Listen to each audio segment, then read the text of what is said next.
Entre la Chine et la France, on peut dire que ceci est un dialogue concret, guidé par le consensus des deux chefs d'État.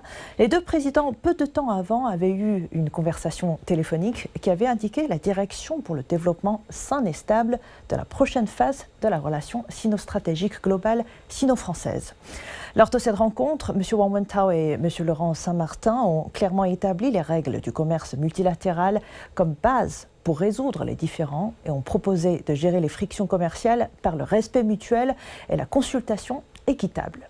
Cela montre que la Chine maintient sa politique établie de dialogue plutôt que de confrontation dans la complexe situation internationale.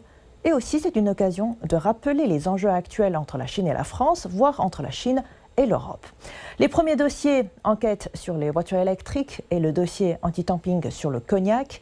La Chine a souligné à plusieurs reprises que l'enquête anti-subvention de l'Union européenne sur les voitures électriques chinoises entrave gravement la coopération industrielle et aussi a demandé à la Commission européenne de montrer de la bonne volonté et d'avancer ensemble.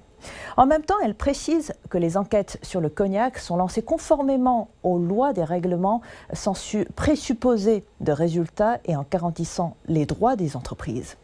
Du côté de la France a exprimé ses préoccupations importantes concernant l'enquête sur le cognac, mais a promis de renforcer la communication, ce qui reflète le rôle de coordination de la France dans la politique commerciale de l'Union européenne et aussi la pression des intérêts agricoles. Lors de sa rencontre avec M. Wang Wentao, Laurent Saint-Martin a indiqué que la France est prête à renforcer les échanges commerciaux avec la Chine, à élargir les investissements bilatéraux.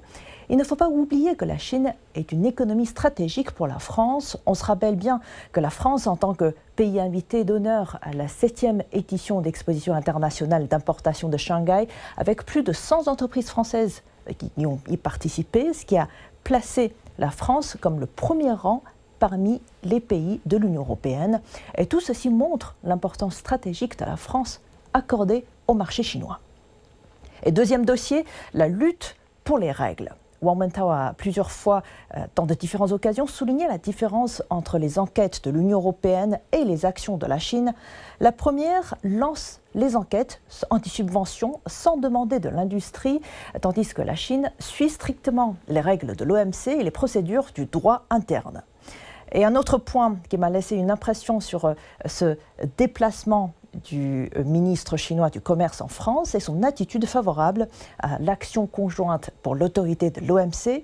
M. Wang Wentao a proposé plusieurs directions prioritaires, par exemple restaurer rapidement le fonctionnement normal du mécanisme de règlement des différends et renforcer véritablement l'autorité de l'OMC.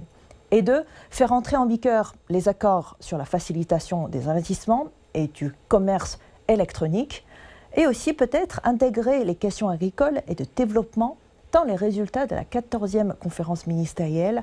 Donc cette visite du ministre chinois du Commerce, M. Wang Wentao, envoie un message clair. La Chine considère les procédures légales et les mécanismes multilatéraux comme les principales voies pour résoudre les différends commerciaux, tout en renforçant son engagement en faveur d'une économie ouverte. Et si la Chine et la France peuvent gérer correctement les frictions actuelles, cela va non seulement apporter de la stabilité aux relations bilatérales, mais aussi cela va offrir également un modèle clé pour la gouvernance du commerce dans un ordre multipolaire.